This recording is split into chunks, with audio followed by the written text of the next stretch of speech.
Bonjour à tous, aujourd'hui petit exercice sur les fonctions. Et donc l'exercice est le suivant, exercice léger comme d'habitude. Montrer qu'il n'existe pas de bijection continue, et c'est surtout ça qui va nous intéresser, continue de R étoile sur R. Ok, alors dans ce genre d'exercice, il faut montrer qu'il n'existe pas. Montrer la non-existence d'un objet, c'est assez compliqué, et c'est pour ça que directement on va penser à l'absurde. Donc par l'absurde, on va supposer qu'il existe...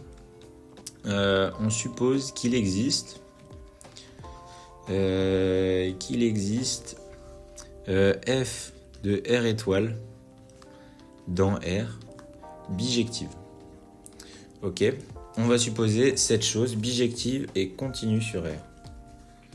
Ok, continue sur R étoile. Donc, très intéressant. On va tout doucement étoffer nos hypothèses. Donc, étant donné qu'elle est bijective et continue, alors f est strictement monotone. Ok, ça c'est une caractéristique une bijection continue est strictement monotone. Ok. Évidemment, il faut la continuité qu'il y a sur ça. En fait, c'est réellement ce qui se cache derrière, c'est la fameuse proposition une fonction injective et continue est strictement monotone et sa réciproque est vraie. Donc en fait, on peut très bien dire qu'une fonction injective et continue, ce qui est le cas ici, est strictement monotone. Donc f est strictement monotone. Ok, alors dans ce cas, on va supposer que f... qu'est-ce qu'on va supposer ? On va supposer que f est strictement croissante. Ok, pour simplifier l'étude, mais respectivement décroissante. Elle pourrait très bien être décroissante, il n'y aurait aucun souci. Donc respectivement décroissante. Ok, décroissante, très bien. On va supposer f strictement croissante. Donc qu'est-ce qu'on va avoir ?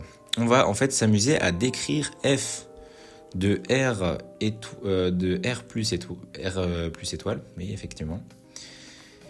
Et on va décrire aussi f de R moins étoile.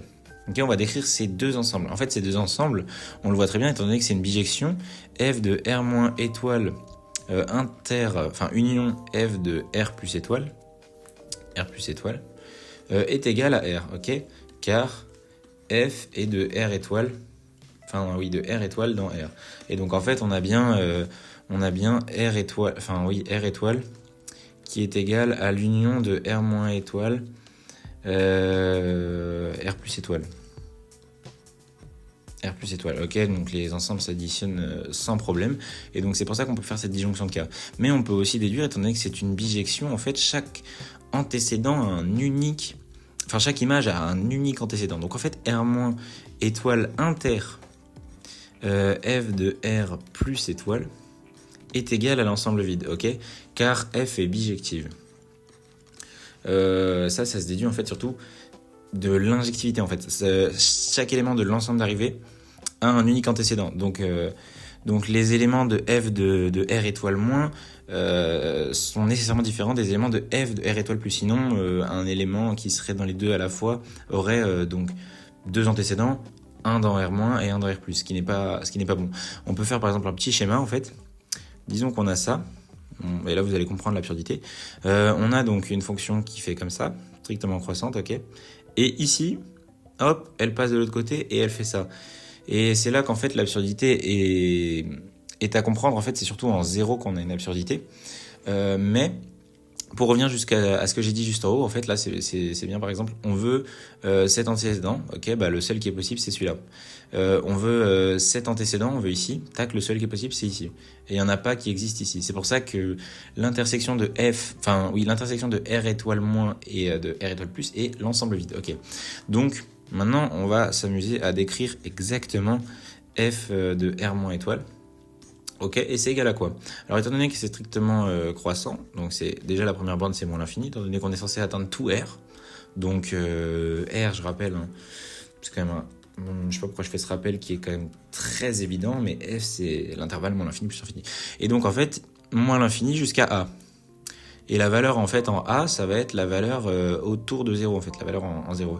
Mais étant donné que F de R étoile moins est un ouvert, la sortie est un ouvert. Enfin, l'application d'un ouvert est un ouvert. Okay, l'application par un ouvert est un ouvert. Et de la même manière, f de R plus étoile est égal à, cette fois-ci on a donc le fameux A, et plus l'infini. Ok. Mais du coup, on voit bien, or, A n'appartient pas à f de R étoile plus, union f de R étoile moins. Ok, f de R étoile moins. Qui est égal à R. Donc A n'appartient pas à R. Ce qui est très absurde, hein, car la fonction est dans R. Donc là, on a vraiment une absurdité absurde, car A appartient à R. Okay. Étant donné que c'est un intervalle, ici, on aurait dû le dire, mais A appartient à R. Donc, il n'existe pas de bijection continue. Il n'existe pas de bijection continue de R dans R. Enfin, de R étoile dans R, c'est important de préciser, parce que de R dans R, il y en a des tas. De R dans R. Voilà, j'espère que cette vidéo vous aura plu, et bonne nuit.